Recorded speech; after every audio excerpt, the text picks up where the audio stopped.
This is the Brave New Coin Crypto Conversation, hosted by Andy Pickering. Hi everyone, Andy Pickering here. I'm your host and welcome to the Crypto Conversation, a Brave New Coin podcast where we talk to the people building the future in the Bitcoin, blockchain and cryptocurrency space. Hello everyone, Andy Pickering here, and we have a very good show for you today. My guest today is Victor David. Victor is co-founder and CEO at Epik, a global agency that connects brands with video games to offer unique and immersive digital experiences. Hey, welcome to the show, Victor. Hi, great. Thanks for having me. Hey, it is great to have you here, Victor. So I think before we delve into the wonderful world of NFTs and dive deep into the metaverse, let's just learn a little bit about yourself and your background leading up to you founding Epik. So yeah, just let's have a short version of your career path. I'm a programmer from the late 90s, early 2000s. I guess my big claim to fame was building low-level socket middleware for the biggest telemarketing company in North America. From there, I went on to become an entrepreneur.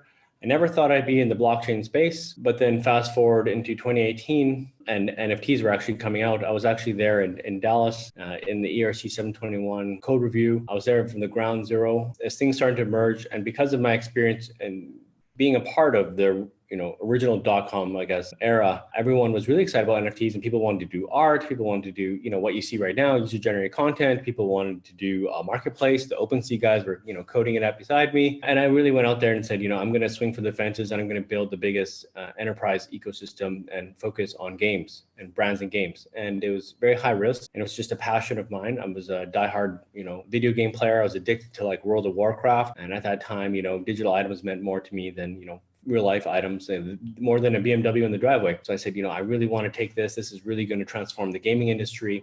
And, the next step after the gaming industry would be metaverses. Let's give it a stab. And, fast forward, it was basically a passion project for a very long time, but we got a lot of traction. We went from 10 companies to 30 companies to now being the largest company working with game companies with over 250 game companies.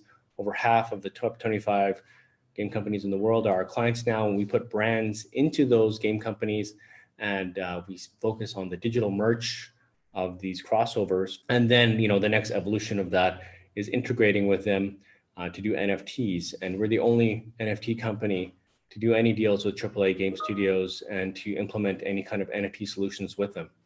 So that's kind of the origin story and how we kind of got here. Yeah, absolutely fascinating, Victor. And I'd love it then if you could maybe just expand a little bit on how the Epik ecosystem works, and I guess even what the kind of the business model is. Because what's so interesting, of course, is this is it's just a brand new world, right? So everyone is kind of literally building and making it up as we go along, and all these exciting new opportunities are unlocked, right?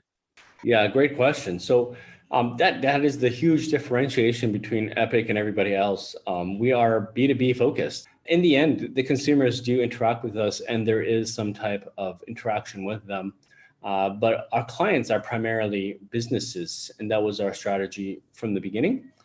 And, so in that vein, we're the only ones that really work with all the other marketplaces, the biggest exchanges, the biggest game companies. So we're primarily B2B. So that's our business model. And by working together, you can think of Epik as this massive distribution force. So if you're a brand and you'd want to get placed into not just NFTs or into digital, we're the go-to company to do that. And not only is it, the traditional model would be you would then put your brand into one game, maybe like a console game, and find out the results of that interaction or that licensing agreement, 3 years later as a post-mortem. What Epik specializes in doing is digital merchandise in short-term collaboration crossovers. So now all of a sudden you could have, let's say a Disney Star Wars movie coming out soon.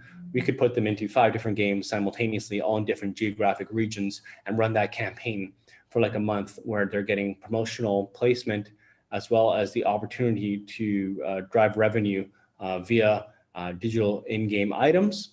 And then now we can actually tie those to also NFTs. So that's kind of our business model right there. Amazing. And I suppose the example I think of when you're talking there, Victor, is Fortnite, right? Because Fortnite is one of the, obviously one of the biggest actual evolving metaverses right now, right? With Absolutely millions and millions of players. And what's fascinating about Fortnite is that they have been able to do what you were just talking about in terms of bringing in characters from across all these different brands and companies and movie universes, whether it's Spider-Mans and Batmans to, well, just, I mean, how long have you got? You probably know more about this than I do. And that's when things start to get interesting, when you've got all these characters that wouldn't normally interact with each other. Suddenly they're in the same environment. And what you're talking about is what happens when you, I suppose, unlock the abilities of NFTs and extrapolate it out. Things start to get really weird, but really interesting, right? Absolutely. I mean, you touched on a ton of great things there, and that is exactly, you're absolutely correct when you talk about Fortnite being really the leader in this space, initially doing these interactions and these crossovers, and it was kind of like a novelty thing, and everyone else kind of dismissed it as novelty in a way as well. But that was our go-to example of how a game can increase retention and excitement, but always only proposing content and IP that their own player bases wanted. And we pioneered that as well with Epik in terms of bringing that to other games, not just the biggest Goliath game companies like Fortnite, but we gave that ability to the smallest game companies as well. So the whole spectrum, and that's kind of how we grew. And it turned into this idea that it was only a niche thing for the biggest companies in the world, into something that everybody now wants to kind of participate in, including now NFT marketplaces. Initially it's all user-generated content, which is still going to be massive, just like YouTube is user-generated content, but there's going to be a place for premium licensed content, and that's really what Epik is going for. And yeah, when you bring in interesting, to segue into what you're talking there about the items, that really is the thesis of Epik, which is we're a digital merchandise company. We are the largest licensing agency putting brands into AAA games, but also it's all about digital items, digital merchandise, whether it's in-game items and NFT items, and how this can tie across all the different metaverses, as well as, digital items are kind of what I had an inkling feeling of when I was talking about my obsession with an MMO, World of Warcraft, was that these digital items meant more to me than physical items. And that's kind of what's happening. And there's this transition right now where that's becoming a real sticking point with younger demographics. And now, basically the idea behind Epik is that, these digital items now represent everything like physical items do in the real world, which is, class, identity, membership, and all these things, like physical things, like souvenirs. You can imagine, you can look back at a souvenir and remember your trip, to Greece.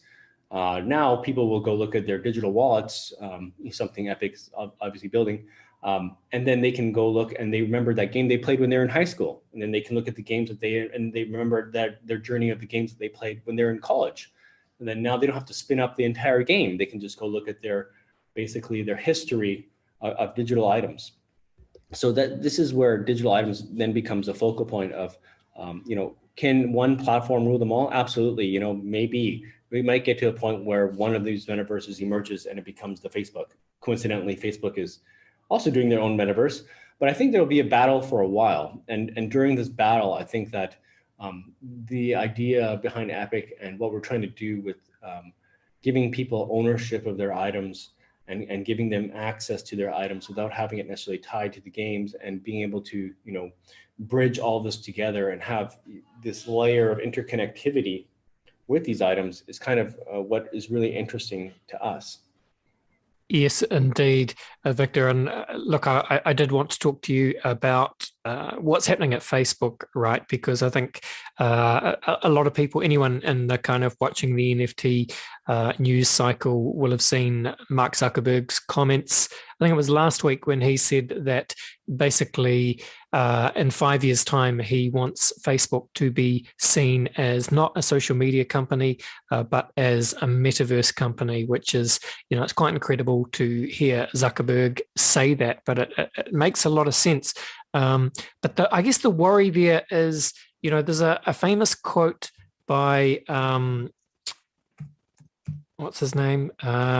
Tim, the CEO of Epic Game, Tim Sweeney, right? So I've got it here. He said that the metaverse is going to be far more pervasive and powerful than anything else. If one central company gains control, then they will become more powerful than any government and be a god on earth. So that's Tim Sweeney, kind of the builder of Fortnite, if you like. And he's right, though, isn't he? Well, that's kind of funny because he just raised $1 billion to build an Epik verse. So yes, maybe he's talking about his own future there. I think that I think the Facebook idea, and I love actually that more and more companies are coming in, because it doesn't necessarily mean that will create. It doesn't necessarily translate. So what we've just talked about there is Facebook. We've talked about Epic Games and their success, but we've also, didn't mention Amazon, who has now done their own MMO RPG, really big one that's come out. And there's always other people like, Blizzard, who did World of Warcraft, the other big players out there. But when you look at the big tech companies and you look at their foray into gaming, it has never, no, I wouldn't say has never, but it is going to be a challenge. It's not an automatic win for them. So it is scary about what Mark Zuckerberg is doing. But at the same time, it's not quite so easy. And I believe this battle, and I don't even consider it really a battle. It's a normal translation. So if you're to look at the metaverse as almost like not so much one gaming platform evolving to become the metaverse, but more like the next evolution of the internet, where everybody is kind of living online.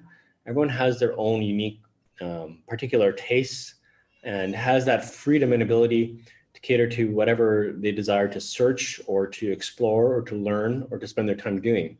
Now, for one company to be able to encompass all human beings' entire desire, it would be very, very incredible for that to be accomplished. So I feel like Epik, in terms of our company, our idea is to work with all of the metaverses. And I believe that for a while, there will be many. And if not forever, there will be many different metaverses. And working on the interconnectivity and creating this fabric behind the scenes that gives users an experience to be able to switch from Windows to Mac or to Linux, or from Xbox to PlayStation, or to to us as more like metaverse infrastructure is more interesting. But I definitely think that, these Goliaths coming in there, it is initially scary. But if you look at Facebook, they've been into it for a very long time, with, their VR, strategy, for the past, decade. So, I mean, you can kind of see where this was going. Now, I do think Epik is going to put up a big fight. I also think Amazon will put up a big fight. I think a lot of these big companies will put up a big fight, but the experts themselves, the game companies, Final Fantasy is not that big, but it's growing. These are all other people that entities and corporations that have a lot of experience cultivating the community behind just the platform that can offer everything. So it's really, as a person who's played and been, I guess, quote, addicted to MMORPGs, it's basically about people. It's the social activity behind it. So that's where Facebook definitely has an advantage. But in terms of, can they create an experience beyond that people want to, that will encapsulate everything that they want to do? That'll be the biggest challenge for them, I think.